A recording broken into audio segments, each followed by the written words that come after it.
സമയം പുലർച്ചെ 2 മണി. നിങ്ങളുടെ വീട്ടിലെ എല്ലാവരും ഉറങ്ങുകയാണ്. നിങ്ങളുടെ വീട് നിശബ്ദമായിരിക്കുകയാണ്. പക്ഷേ നിങ്ങൾക്ക് മാത്രം ഉറക്കം വരാതെ തിരിഞ്ഞും മറിഞ്ഞും അല്ലെങ്കിൽ സീലിംഗിലേക്ക് നോക്കി നിങ്ങൾ ഇങ്ങനെ കിടക്കുകയാണ്. നിങ്ങളുടെ ശരീരം വളരെ ക്ഷീണിച്ചിരിക്കുകയാണ്. എന്നാൽ മനസ്സ് മാരത്തോൺ പോലെ ഓടിക്കൊണ്ടിരിക്കുകയാണ്. നിങ്ങൾ എത്ര ചിന്തിച്ചിട്ടും ആ മനസ്സിനെ പിടിച്ചു നിർത്താൻ കഴിയുന്നില്ല.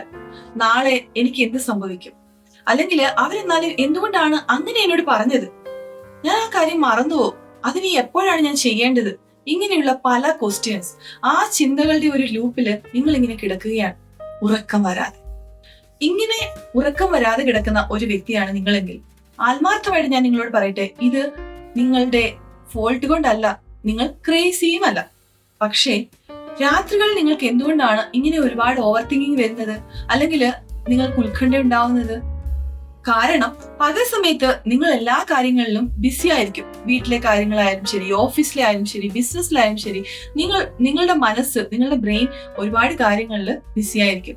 ആ സമയത്ത് നിങ്ങൾക്ക് ആവശ്യമില്ലാത്ത ഇമോഷൻസോ അല്ലെങ്കിൽ ആവശ്യമില്ലാത്ത ചിന്തകളോ ഇങ്ങനെ ലൂപ്പ് പോലെ വരാറില്ല. അതേസമയം നിങ്ങൾ രാത്രികളിൽ കിടക്കുമ്പോൾ നിങ്ങൾക്ക് ഇങ്ങനെ അൺറിസോൾവ്ഡ് ആയിട്ടുള്ള അല്ലെങ്കിൽ സോൾവ് ചെയ്യാതെ കിടക്കുന്ന ആ ഇമോഷൻസിന് ഉത്തരം ലഭിക്കാനായിട്ട് ബ്രെയിൻ ശ്രമിച്ചുകൊണ്ടേയിരിക്കും. അതുകൊണ്ടാണ് നിങ്ങൾക്ക് രാത്രി കാലങ്ങളിൽ ഒരുപാട് ഓവർ തിങ്കിങ് അല്ലെങ്കിൽ ഉത്കണ്ഠ ഉണ്ടാകുന്നത്. എന്റെ പേര് ഡോക്ടർ ജിൻസി, ഞാനൊരു സൈക്കോളജിസ്റ്റ് ആണ്. ഈ ചാനലില് മൈൻഡ് ബോഡി ഹീലിംഗിനെ പറ്റി കൂടുതലായിട്ട് വിശദീകരിക്കുന്നു. നിങ്ങൾക്ക് നിങ്ങളുടെ മൈൻഡ് ബോഡി ഹീൽ ചെയ്തുകൊണ്ട് ഒരു ട്രാൻസ്ഫർമേഷൻ ലഭിച്ച് നിങ്ങളുടെ ഗോളിലേക്ക് എത്തപ്പെടണമെങ്കിൽ ഈ ചാനൽ സബ്സ്ക്രൈബ് ചെയ്യാം. അതുപോലെ നിങ്ങളുടെ വിലപ്പെട്ട കമന്റുകൾ കമന്റ് ബോക്സിൽ ഷെയർ ചെയ്യുക. മറ്റുള്ളവർക്കായിട്ട് ഈ വീഡിയോ ഷെയർ ചെയ്യാൻ മറക്കരുത്. നിങ്ങളുടെ മാരത്തോൺ പോലെ ഓടിക്കൊണ്ടിരിക്കുന്ന ആ മനസ്സിനെ കടിഞ്ഞാണിട്ട് പിടിച്ചു നിർത്തുവാൻ ഞാൻ നിങ്ങൾക്ക് ഒരു ചെറിയ ടെക്നിക്ക് പറഞ്ഞുതരാം. ആ ടെക്നിക്കിന്റെ പേരാണ് കോഗ്നിറ്റീവ് ഷഫ്ലിംഗ്. ഈ കോഗ്നിറ്റീവ് ഷഫിൾ ചെയ്യാനായിട്ട് നിങ്ങൾ കിടക്കയിൽ റിലാക്സ് ആയിട്ട് കിടക്കുക. അതിനുശേഷം ആൽഫബറ്റ്സിൽ ഏതെങ്കിലും ഒരു ലെറ്റർ എടുക്കുക. ഇപ്പൊ ഞാൻ 2 എക്സാമ്പിൾ നിങ്ങൾക്ക് പറഞ്ഞു തരാം, അതുപോലെ നിങ്ങൾ ചെയ്യാൻ ശ്രമിക്കുക. അതായത് നിങ്ങൾ എ എന്ന ലെറ്റർ എടുക്കുക. അപ്പോൾ എ എങ്ങനെ എഴുതുന്നു എന്നൊന്ന് ആലോചിച്ച് നോക്കുക. അപ്പോൾ ആ എ എഴുതുന്നത് മുകളിൽ നിന്ന് താഴേക്ക് ഇങ്ങനെ ഒരു അക്ഷരം നമ്മൾ എഴുതുന്നത് പോലെ ആലോചിച്ചിട്ട് അതിന്റെ മുകളിൽ ഉറുമ്പുകൾ നടക്കുമ്പോൾ എങ്ങനെ തോന്നുന്നു എന്നൊന്ന് ആലോചിക്കുക. അതായത് ആ ഉറുമ്പിനെ ഒന്ന് ഒബ്സർവ് ചെയ്യുന്നതായിട്ടും ഒന്ന് വിചാരിക്കുക. അതിന്റെ കാലുകൾ കൊണ്ട് അത് മുകളിലേക്ക് ഇങ്ങനെ പതുക്കെ പതുക്കെ നടന്ന് ആ എ ഫുള്ള് കവർ ചെയ്ത് മുകളിൽ നിന്നും അല്ലെങ്കിൽ താഴെ നിന്നും മുകളിലേക്ക്, മുകളിൽ താഴേക്ക് ഒക്കെ വരുന്നതായിട്ടൊന്ന് ഇമാജിൻ ചെയ്യുക. അതേസമയം എടുക്കേണ്ട, കുറച്ചു നേരം ഒന്ന് ആലോചിച്ചിട്ട് അടുത്ത ലെറ്ററിലേക്ക് നിങ്ങളുടെ മനസ്സിനെ ഷിഫ്റ്റ് ചെയ്യുക. സപ്പോസ് അടുത്ത ലെറ്റർ നിങ്ങൾ പി ആണ് വിചാരിക്കുന്നതെന്ന് വിചാരിക്കുക.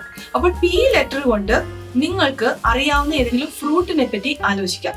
അതായത് പിയർ എന്ന് പറയുന്ന ഒരു ഫ്രൂട്ട് ഉണ്ട്. ആ ഫ്രൂട്ട് നിങ്ങൾ ആലോചിക്കുമ്പോൾ അതിന് ടെക്സ്ചർ എന്താണ്, അതിന് എന്തെങ്കിലും സ്മെല്ലുണ്ടോ, അത് കഴിച്ചാൽ മധുരമാണോ അല്ലെങ്കിൽ മറ്റെന്തെങ്കിലും രുചിയാണോ എന്നൊക്കെയൊന്ന് ആലോചിക്കുക. അപ്പോൾ ഒരുപാട് സമയം നിങ്ങൾ ഇതിനായിട്ട് ചെലവഴിക്കാൻ പാടില്ല. ഓരോ ലെറ്ററിൽ നിന്നും ഓരോ ലെറ്ററിലേക്ക് നിങ്ങൾ മാറ്റിക്കൊണ്ടിരിക്കുക.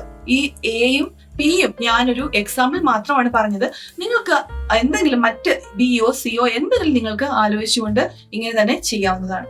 അപ്പോൾ നമ്മൾ ഇവിടെ ചെയ്യുന്നത് എന്താണെന്ന് പറഞ്ഞാൽ പരസ്പര രഹിതമായിട്ടുള്ള, അതായത് ഒരു ബന്ധവും ഇല്ലാത്ത ചിന്തകളെ പതുക്കെ ബ്രെയിനിലേക്ക് കൊടുക്കുകയാണ് ചെയ്യുന്നത്.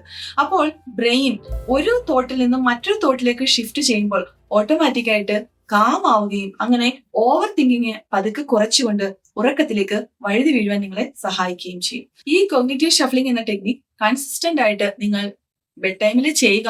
തീർച്ചയായിട്ടും നിങ്ങൾക്കുള്ള മാറ്റങ്ങൾ കമന്റ് ബോക്സിൽ ഷെയർ ചെയ്യുക. അതുപോലെ മറ്റൊരു വീഡിയോ വരുന്നത് വരെ സ്റ്റേ ട്യൂൺഡ്.